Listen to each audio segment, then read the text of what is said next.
When is that right time daw para mang-cut off ng friend? Sige, ako na lang. Ako na mag-start. Mga walang kwenta din talaga eh. Sila nag-open ng topic, hindi magsasalita. Sige, sa akin siguro, when is the right time kung magka-cut off ka na? Siguro pag sa akin, kapag feeling mo, hindi ka na comfortable around them. Or like, parang hindi ka na masyadong nag-grow.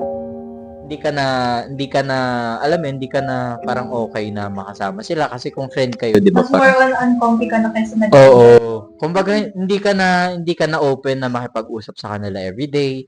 Kahit hindi naman siguro everyday, parang hindi mo na sila gusto magkaroon ng communication at all. Siguro, yun na yung time na i-cut off mo na. Pero, hindi dapat silent cut off. Maging open kayo about it. Kumbaga, parang meron kayong, kunyari, magjowa, ganun.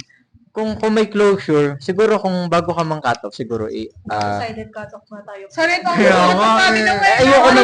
ng silent cut off po kami, Kai.